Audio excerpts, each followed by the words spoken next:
Olá, eu sou Adalberto Piotto e seja bem-vindo ao Pensando o Brasil aqui pela TV CIE. Meu convidado a pensar o Brasil hoje é o economista, professor, escritor, acadêmico de História da Economia, Luiz Alberto Machado. Machado, seja bem-vindo ao Pensando o Brasil. Muito obrigado pelo convite, é uma honra participar desse projeto tão interessante. Machado, que também foi vice-diretor da Faculdade de Economia da FAAP, aliás, lá ele lecionava História da Economia, inclusive. É atualmente diretor adjunto do Instituto Fernando Braudel de Economia Mundial, um dos mais sofisticados especialistas em economia criativa, que durante a pandemia, convenhamos, levou um tombo gigantesco entre os setores da economia. Vou fazer uma menção rápida aqui também, ele é autor desse livro aqui, ó, Viagem pela Economia, pelo, pelo Espaço Democrático, né, Machado, que é o Foi think tank do publicado pelo Espaço PSD. Democrático. Exatamente. Exatamente. É um livro que você que estuda economia, você que lida com economia, é uma oportunidade gigantesca de você organizar seus conhecimentos sobre justamente os pensadores e as teorias econômicas. Aliás, que estão em voga hoje, as discussões sobre liberalismo, conservadorismo econômico, enfim, tudo isso está sendo discutido de uma forma bastante intensa no país. Machado, aliás, me permita começar por este ponto. As teorias econômicas estão sendo respeitadas atualmente, elas estão passando por transformações, obviamente isso é muito natural, ou tem havido leituras equivocadas dos pensadores econômicos? Não, a teoria econômica está passando por um momento muito interessante e foi publicado agora em janeiro um estudo da Academic Influence, que é um think tank americano, falando sobre os 25 economistas mais influentes da atualidade. E é uma coisa muito interessante, porque vários deles dedicam-se hoje a um ramo da economia que é chamado de economia da desigualdade ou economia da pobreza. Mesmo economistas que já tinham uma certa projeção anteriormente, estudando questões da inflação, do desenvolvimento, voltaram-se muito para isso. E talvez o grande exemplo seja o maior best-seller da economia dos últimos anos, que é o Capital no século XXI, do francês Thomas Piketty. Então, tem muita gente trabalhando em cima disso, porque a questão da desigualdade é uma questão que preocupa não apenas países de renda média ou subdesenvolvidos, mas também países desenvolvidos, onde a apropriação da riqueza pela parcela mais rica da população foi uma característica dos últimos anos. A discussão do emprego hoje ganhou uma proporção que talvez não tinha, pelo menos não consigo imaginar, igual a que tinha nos anos 80 e 90. Hoje se discute a forma que será o emprego. Aliás, se discute se haverá emprego, porque o que se tem hoje é formação de trabalho. Você gera trabalho. Nos anos 80 ainda você tinha essa lógica das grandes empresas com 200, 300, 400 mil funcionários. A indústria automobilística, por exemplo, era dessa maneira que fazia carros, né? Não é mais hoje. Ela ainda continua tendo números enormes de funcionários, mas muito distante daquela realidade dos anos 60, 70, 80, quando ela teve aquele boom gigantesco no mundo todo. Quando você fala em desigualdade social, passa justamente pela formação de renda, a criação de renda para as pessoas. Como que isso se insere nessa lógica de que nós ainda temos um número gigantesco de pessoas com a mentalidade do emprego que se tinha lá nos anos 80, nos anos 70, que ainda dita as regras hoje, e eu tenho uma população muito jovem que, obviamente, ouve isso, mas enfrenta uma realidade de que não, aquele emprego formal, tudo certinho, com carteira, isso vai diminuir porque as pessoas vão ter que gerar trabalho. Elas ofertam uma mão de obra e aquela mão de obra vai ser comprada por alguém por um curto espaço de tempo, que ela pode ter, inclusive, 10, 20 clientes ao mesmo tempo. A questão da pandemia, Piotto, meio que concentrou as atenções. Mas, na verdade, nós já estamos vivendo esse fenômeno que você está falando há mais tempo. Nós estamos vivendo uma nova revolução tecnológica. Aliás, eu não sei se é uma ou duas, porque a gente fala do 4G e nós já estamos quase que no 5G. E já tem gente entrando no 5G. Então, as antigas revoluções tecnológicas tiveram um lapso de tempo de aproximadamente 100 anos entre elas. A primeira, a mais famosa da Inglaterra, foi no século XVIII, depois você teve simbolizada pelo carvão. Depois você teve a do petróleo e da eletricidade no século XIX. Depois você foi ter já adiantado no século XX a revolução da computação, do computador de grande porte, só que agora, 30 anos depois e 10 anos depois, você tem uma quarta e quinta. Então, qual é o drama que isso tem atraído a atenção de muitos estudiosos, não só economistas? Em todas as revoluções tecnológicas anteriores, eu prefiro usar tecnológicas do que industriais, você teve essa dúvida. O que vai acontecer com o emprego? Você tem o caso famoso dos luditas, os sindicalistas que invadiram as fábricas na Inglaterra, em Manchester, achando que as fábricas iam acabar com os empregos deles, invadiram as fábricas, destruíram as fábricas. O que a história mostrou? Que, passado algum tempo, as condições de vida média melhoravam e surgiam oportunidades diferentes, talvez em número maior do que aquelas que tinham desaparecido. A dúvida hoje é a seguinte: isso vai acontecer também com esta ou estas revoluções tecnológicas, ou nós estamos vivendo alguma coisa diferente? Eu li recentemente um livro muito interessante chamado O que fazer quando as máquinas fazem tudo. Ele tem uma visão até meio otimista, porque ele acha que vai acontecer a mesma coisa que aconteceu nas revoluções tecnológicas anteriores. Só que serão outros tipos de emprego, como você falou, com menos garantias, talvez mais precários, mas que vão premiar quem tiver um espírito de empreendedorismo, de inovação e assim por diante. E souber aproveitar as oportunidades abertas pela tecnologia da informação e pela inteligência artificial. Agora, num país como o nosso, em que o nível de educação é muito baixo, saber aproveitar essas oportunidades é um privilégio restrito a uma parcela muito pequena da população. Você fez menção à precariedade, ela se dá no espectro de garantias de emprego, né? De como a gente estava acostumado com carteira assinada, os direitos trabalhistas e tudo mais. Mas ele é um emprego muito mais sofisticado, que exige muito mais de você e, obviamente, pode render uma renda maior do que renderia se fosse um emprego convencional, não é isso? Exatamente. Aliás, é um dos tópicos que a gente vai falar daqui a pouco quando estiver falando da economia criativa, né? Que é a economia que depende da inteligência, da criatividade, da cultura individual. Bom, antes de chegar na economia criativa, nós somos um país que vive entre emergência e urgência. Tudo parece ser para ontem. E não é de hoje. Desde quando eu me entendo por gente, eu nasci em 72, mas nos anos 80 que eu estava na escola já, digamos, de forma mais intensa, e que eu já tinha aula de história, né, para falar de uma maneira mais sofisticada, é que eu percebo que o país vive entre emergência e urgência. Dois exemplos, um exemplo muito claro agora. Eu tenho a necessidade urgente de atender as pessoas com algum auxílio emergencial, que foi esse o nome que ganhou até o ano passado, e eu tenho uma emergência necessária, absoluta, que não pode ser postergada, de manter as contas públicas.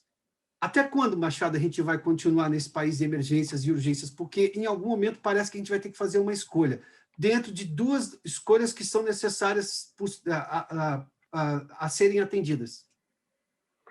Você tem razão. Você estava falando, eu estava lembrando. Em 1988, a FAP criou um instituto chamado Instituto da Qualidade e Produtividade. E no primeiro congresso, quem fez a palestra de encerramento foi o engenheiro Plínio Asman, que tinha sido presidente do metrô, um cara bastante conhecido. E o Plínio Asman usou exatamente isso. Nós precisamos saber separar o urgente do necessário. Nós estamos sempre correndo atrás do urgente. E talvez a gente esteja deixando para trás o necessário. E o que ele falava? Ele falava: é necessário que haja planejamento. No planejamento, você vai estabelecer aquilo que é de curtíssimo prazo, aquilo que é de médio prazo e aquilo que é de longo prazo. No Brasil, a gente tem um problema de viver um curto prazismo muito forte.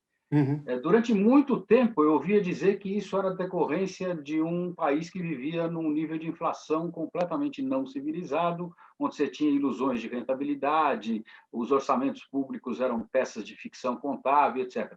Só que nós estabilizamos a economia, mas continuamos com esse mesmo vício. Continuamos sempre apagando fogo, continuamos sempre atrás do urgente. Eu até admito que a pandemia é uma situação que realmente é atípica, mas antes da pandemia a gente já convivia com isso. Então, são decisões que precisam ser tomadas e acho que essa questão continua sendo. O último grande plano de desenvolvimento que eu lembro no Brasil foi o primeiro e o segundo PND. De lá para cá foi tudo coisa de arremedo. Sabe que ao longo do tempo, eu aprendi que toda teoria, em algum momento, vira prática. Ou seja, a forma como você interpreta a teoria, a versão vencedora de interpretação da teoria, seja lá o que for, ela vai se tornar uma prática. Dentro desta prática, quanto menos barulho eu criar, mais a lógica prevista na teoria, independentemente de quem foi o vencedor na interpretação dela, ela vai, de alguma forma, se colocar. E aquilo você consegue corrigir coisas que são reais. A gente não discute muito questões virtuais, Machado. O que eu chamo de barulho excessivo no país, a gente perde tempo com discussões. Primeiro, não dá para viver um país endividado do jeito que nós estamos. Eu preciso criar uma estabilidade do ponto de vista fiscal no país. Nós temos estabilidade econômica, obviamente, com alguns tropeços aí, mas não temos estabilidade fiscal. A gente tem sempre um desejo de gastar mais, eu tenho uma lógica política que sempre quer gastar mais. Porque, por outro lado, eu tenho sempre a lógica de que tem gente que está precisando, tem setores que estão precisando, eu preciso de mais dinheiro na educação, preciso mais... Bom, independentemente da lógica de se aquilo é produtivo ou não. O pensamento dominante é põe mais dinheiro. É verdade que, de um tempo para cá, começou mais gente a discutir, bom, esse dinheiro é eficiente? Se não for eficiente, então não vamos pôr. Se vai gerar eficiência, é ótimo, senão não faz sentido, é um ralo que não acaba nunca, né? Diante desta lógica, como é que eu consigo sair do barulho, levando-se em conta o que os pensadores econômicos previram em todos as suas pensatas, os seus estudos, para usar esta teoria de uma maneira com o mínimo de ordenamento para a gente entender se aquilo funciona ou não funciona? Porque, em tese, nós já experimentamos quase de tudo no Brasil, em teoria. Mas eu não sei se a prática realmente foi convincente do ponto de vista de seguir aquilo a ponto de eu abandonar tal teoria econômica e jamais aplicá-la no país. Bom, deixando de lado essa questão que eu levantei de que faltou um planejamento estratégico, eu vou me contrapor um pouco, para não parecer que eu sou um pessimista e que eu acho que tudo está errado. Era muito pior algum tempo atrás, Sim. porque a gente falava de pressão das dívidas interna e externa. Ora, uma era mais grave, outra hora... Hoje a externa está praticamente equacionada. Tá? O Brasil não tem problema de dívida externa. Pelo contrário, nós temos hoje uma reserva em moeda estrangeira que nos dá uma certa tranquilidade. Comparando com outros países que vivem no ralo, isso nos dá uma certa tranquilidade. Só que nós não temos a pressão da dívida externa, temos a pressão da dívida interna. Quer dizer, nós não equacionamos a coisa no plano interno. Exatamente em função de termos muita desigualdade, de tentarmos resolver tudo de afogadilho, atacando o urgente e não necessariamente o necessário, e não conseguimos fazer uma provisão para isso daí. Veja, foi uma dificuldade passar a reforma da Previdência. Ela não foi a ideal, mas ela foi a possível. Eu acredito até que a gente está indo no caminho certo, mas para continuar, a agenda de reformas tem que ser retomada. Isso é que eu chamo de estratégico. Nós vamos mexer com a questão do custo Brasil, que é o grande problema que nós temos em termos de competitividade internacional, mas para isso nós vamos atacar a questão tributária, a questão administrativa, o tamanho do Estado. Não são questões fáceis. Normalmente, num governo que mostrou muita dificuldade nos 2 primeiros anos de fazer um acordo político, de ter um bom relacionamento com o Congresso. Quem sabe tenha mudado. O fato dele ter apoiado os novos presidentes das mesas da Câmara e do Senado, talvez signifique uma janela de oportunidade. Nós tivemos, essa semana, uma primeira mostra que ele passou muito bem, que foi a aprovação da autonomia do Banco Central. Sim. É claro que ainda depende da sanção do presidente da República, mas ganhou com uma margem folgada, e é um assunto extremamente polêmico. Você levantou a questão das escolas de pensamento econômico. Você tem escolas que são a favor da autonomia, aliás, você tem escolas mais radicais que são até contra a existência do Banco Central, mas você tem muita escola que é contra a autonomia do Banco Central, porque acha que o Banco Central tem que estar alinhado com uma política mais ampla, uma política econômica mais ampla, e faz parte do governo, e, portanto, não pode ter uma existência autônoma. Então, não são questões fáceis, porque elas não são consensuais, mas eu acho que, de certa forma, se a gente olhar numa perspectiva de mais longo prazo, a situação não é tão ruim como já foi algum tempo atrás. Machado, vamos falar de um setor que sofreu bastante, a economia criativa, que que engloba tanta coisa. Aliás, o conceito de economia criativa é extremamente amplo, normalmente é incompreendido na sua amplitude. Como é que está se recuperando este setor? Porque, de alguma maneira, e eu não vou ser otimista, eu vou ser só realista aqui, a gente já passou pelo pior da pandemia, porque o pior da pandemia era um vírus completamente desconhecido, uma série de fechamentos, não se tinha nenhuma previsibilidade de vacina, e tudo isso hoje já está no segundo plano, até porque nós já temos processos de vacinação, enfim, nós estamos olhando para um outro patamar agora. Como é que será essa recuperação? E você que viu isso, você fez uma série, inclusive, durante essa pandemia, aí da sua casa, conversando com pessoas nas casas delas também, nos escritórios, enfim, com setores estudiosos, outros estudiosos, gente que vive de economia criativa, de shows, enfim, essa coisa toda. Como é que você vê esse momento da economia criativa, o antes e agora, o que a gente espera para o depois? É muito desigual, né, Piotr? Porque você tem setores que foram mais afetados, setores que foram menos afetados. Entre os setores que foram mais afetados, evidentemente, aqueles que dependiam de aglomeração. Shows, música, espetáculo, teatro, entretenimento e assim por diante. Então, esses setores ainda estão passando por uma dificuldade muito grande e alguns aí foram criativos, fizeram coisas interessantes. No Brasil, por exemplo, nós tivemos lives que bateram recordes mundiais de participação, mas isso são artistas consagrados. Isso não vale para pequeno artista, para a grande maioria que vivia de apresentações, às vezes em casas pequenas, de público. Era aglomeração, mas não eram multidões que se aglomeravam. Esse setor está muito difícil. Setor de turismo. Nem todos os conceitos de economia criativa incluem turismo e esporte. Mas para aqueles que incluem, o setor turismo está passando por uma dificuldade muito grande. Hotéis estão com média de ocupação da ordem de 20% a 30%. As cidades que têm no Carnaval a sua principal fonte de renda, como Salvador, Rio e assim por diante, estão passando por uma dificuldade adicional. Mas você tem setores que cresceram durante a economia criativa. E o principal deles é o de software de lazer e, sobretudo, de jogos eletrônicos, o setor de games. O setor de games setores de economia criativa que cresceram durante a pandemia, é isso? O setor de games cresceu extraordinariamente. Aqui e fora daqui. Tá? Por quê? Porque o cara joga na sua casa. O que estava acontecendo no setor de games? É uma coisa interessante, muita gente não sabe. São Paulo estava vivendo reordenamento arquitetônico em que antigos balcões, antigas fábricas que estavam abandonadas, a Moca, no Brás, estavam sendo transformadas em arenas de games, tá? Onde as pessoas iam para assistir os campeonatos. Claro que essas arenas eram muito bem construídas, tinham junto um bar, um restaurante, então era um local de encontro, tinha música, mas coisas muito grandes. Isso praticamente ficou parado. Então, o game cresceu jogando na sua própria casa. Há uma estimativa de que existem no Brasil de 110 a 120 milhões de usuários na internet. Destes, 70 a 80 milhões jogam algum tipo de game, algum tipo de jogo eletrônico. Muitos no celular, outros no computador, mas há ainda aqueles que jogam os chamados jogos de console. Então, é um setor que cresce no mundo, envolve hoje um recurso extraordinário, e, repito, é um mundo desconhecido para muita gente. Existem times aqui no Brasil com técnico, com preparador físico, com psicólogo, como se fosse uma equipe de futebol real.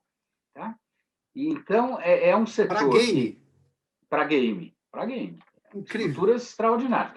O Brasil não é ainda o top, ele é considerado o sexto, sétimo mercado do mundo, mas você tem, por exemplo, na Coreia, o cara lá que é o campeão de games, ele é o Neymar da vida.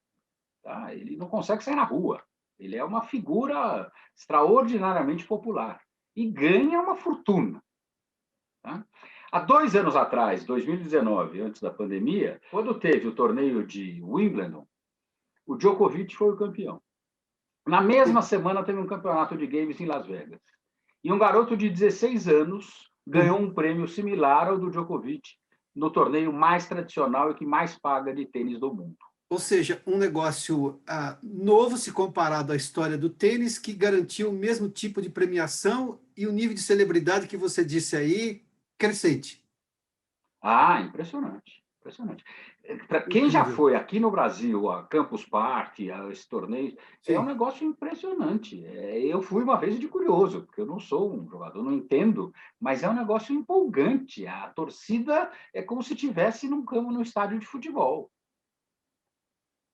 Bom, tinha programa de televisão até recentemente, acho que a Tem, Fox, tem, não é tem. isso? Eu me lembro que eu ficava Um dos assistindo canais de da curioso SB, também. É.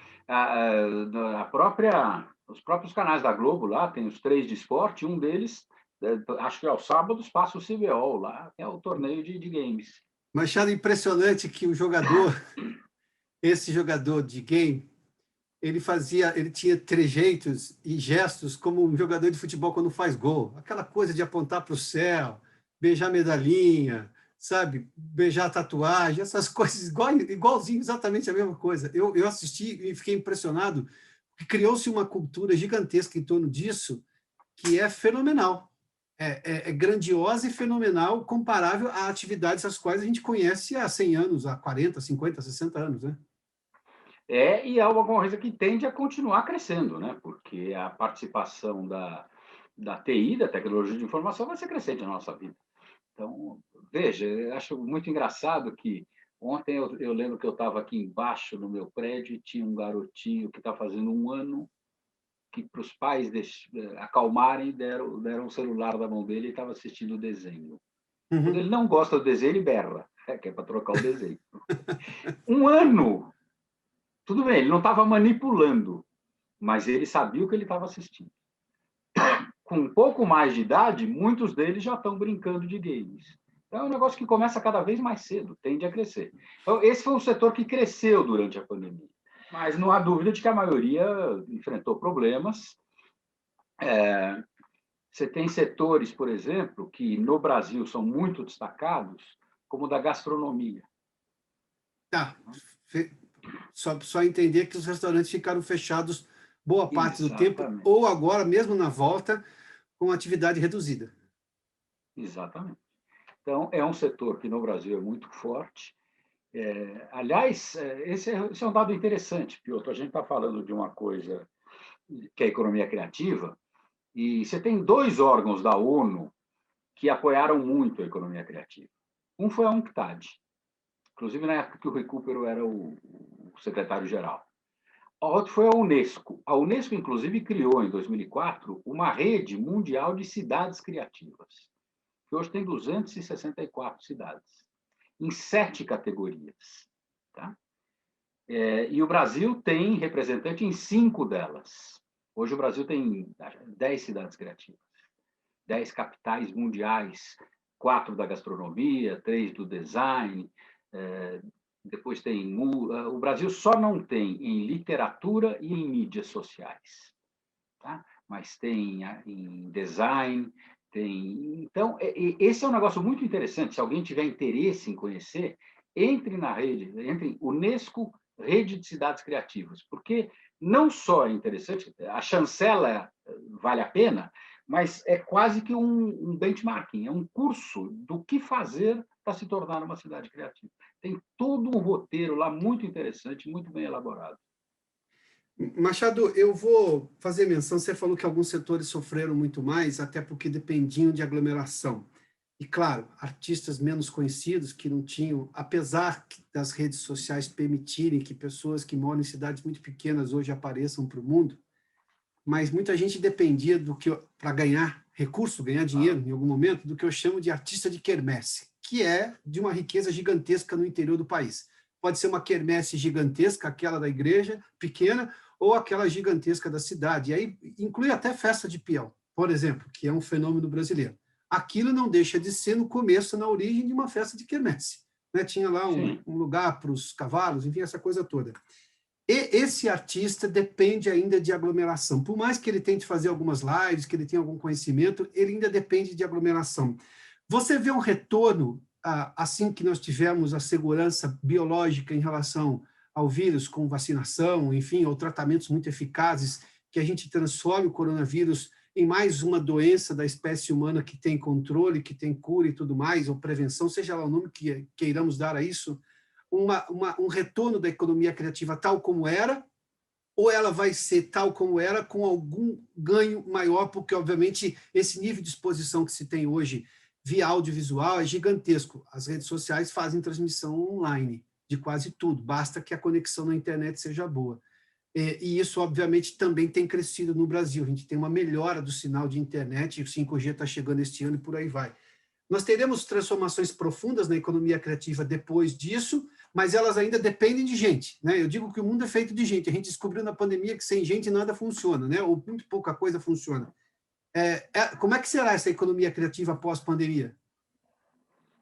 Olha, muita gente falou que o novo normal, que não vai ter nada igual, eu discordo. Eu acho que assim que as pessoas se sentirem seguras, assim que houver essa percepção que você falou, muito do que era vai voltar a ser igual.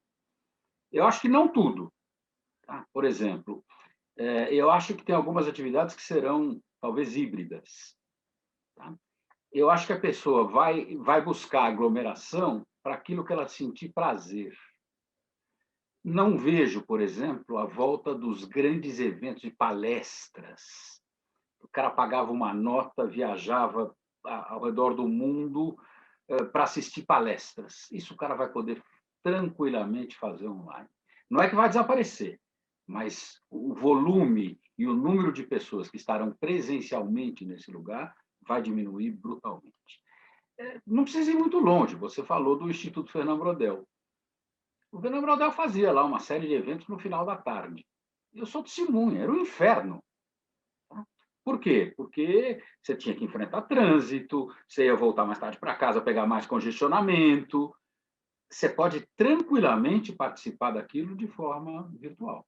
Então, a não ser aqueles que morarem ali perto, que não tiverem grande dificuldade, outros poderão estar presentes, mas não estarão presencialmente. Então, eu acho que isso vai acontecer. Agora, você tem setores que realmente carecem daquela convivência. Você falou dos músicos, você falou dos atores. Então, quer dizer, não vamos longe. Eu tenho acompanhado, eu sou fanático por esporte, você sabe disso. É muito sem graça o jogador jogar para o ginásio vazio, para o estádio vazio. Tá? Então, faz falta, quer dizer, eu acho que muito vai voltar e, como você falou, com algumas vantagens, porque você vai ter uma possibilidade de ampliar a participação das pessoas através Uhum. das redes, através das plataformas. E isso não para de crescer, né? Agora virou a febre, como é que é o nome?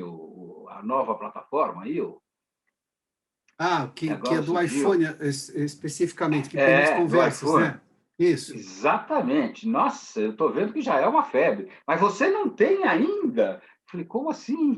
No meu tempo. E a molecada toda já está participando. E é muito interessante, porque ela é baseada em diálogos, que é alguma coisa que você evitava no WhatsApp, no não sei o quê, e é um negócio que está funcionando demais.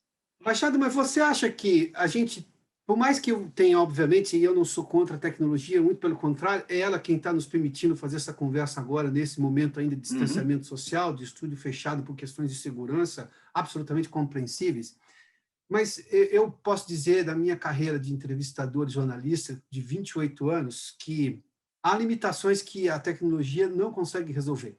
A interação pessoal, talvez porque eu tenha sido formado com interação pessoal, presencial, você não consegue resolver. Mesmo o clima de palestra, né? Eu posso entender que hoje, se a palestra cabia 300, hoje você pode fazer para 3.000, 300 ali e outros 2.700 em casa.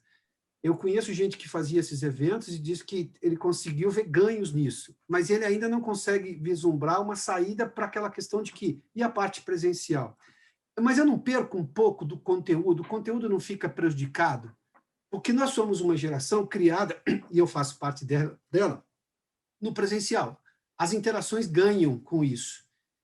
Até que essa nova geração que não viveu muito isso, que vai entender essa transformação digital, essa transformação tecnológica como uma realidade, uma coisa natural, e obviamente eles vão fazer através disso, construir a nova realidade a partir disso, nós temos um público que vai ficar carente. Eu, por exemplo, me declaro aqui carente dessas coisas que eu sempre achei que presencial funcionam mais.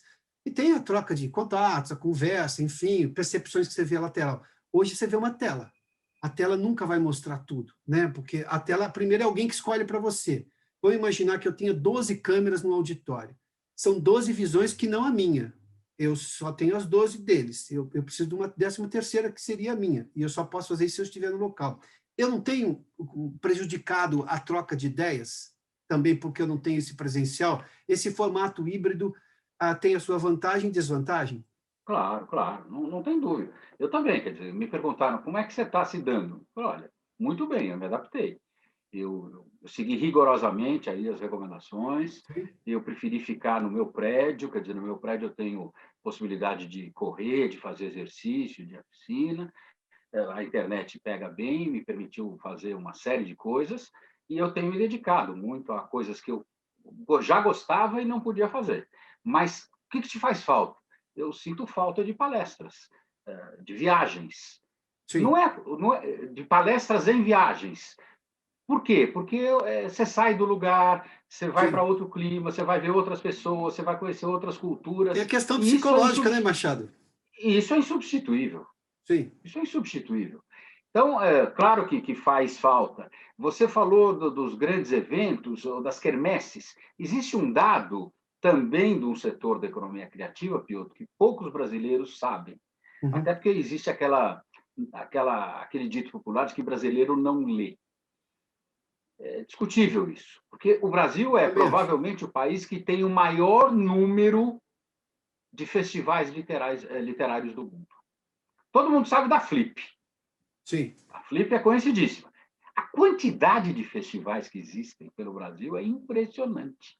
Pequenos, médios, grandes. Existe um livro do Loyola Brandão chamado O Mel de Ocara, onde ele narra a participação dele em dezenas e dezenas de festivais. E aí ele fala exatamente sobre isso. Eu gosto desses convites, porque eu não vou lá só para falar, eu não vou lá Claro. só para estimular a leitura, eu vou lá conhecer uma cultura, eu vou conhecer uma gastronomia diferente, eu vou conhecer pessoas diferentes. Esse diálogo da literatura com a gastronomia, com a cultura, é algo sensacional. Não sei se quem não viveu é capaz de imaginar, mas para quem vivia isso permanentemente, isso faz uma falta brutal. É o que eu chamo de resistência, né? Porque é uma resistência positiva, né? Porque você sabe exatamente o que o presencial lhe dá de outras riquezas que são Sim. intransponíveis do ponto de vista do virtual. Eu vou te contar uma história rápida. Eu me lembro uma vez, uma conversa do Heródoto Barbeiro com o Clóvis Rossi, que era um correspondente internacional da Folha, viajava muito para ser exatamente o repórter da Folha naquele momento. Ex-basqueteiro, não sei se você sabe, ele jogou E, bom, basquete no Rio. com aquele tamanhão não tinha como jogar outra coisa, também tinha que aproveitar a estatura dele, né?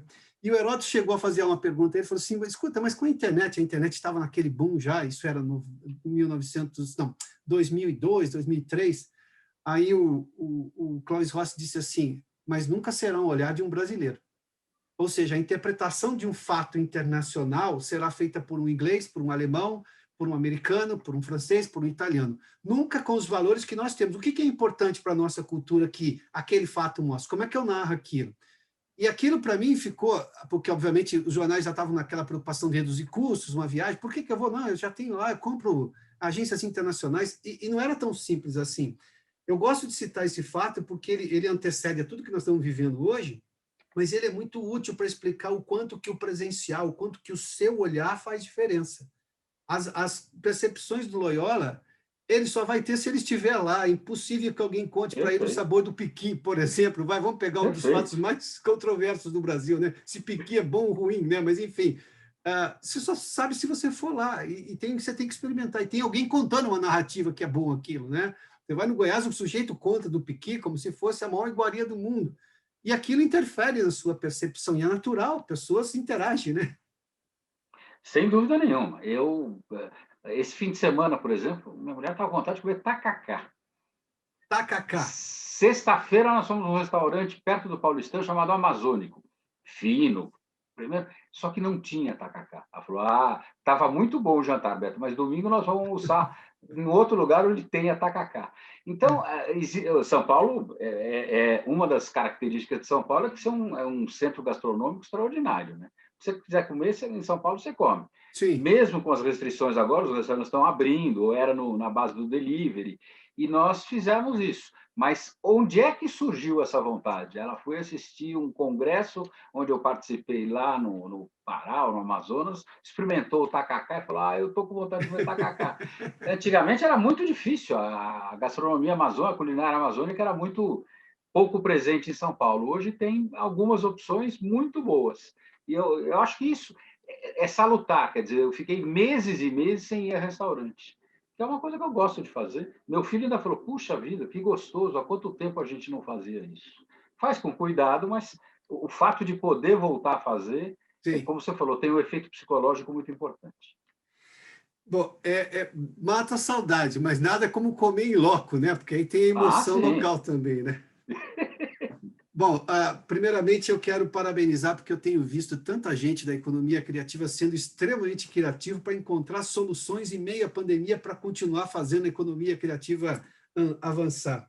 Machado, brigadíssimo pela gentileza da entrevista aqui uma vez mais, viu?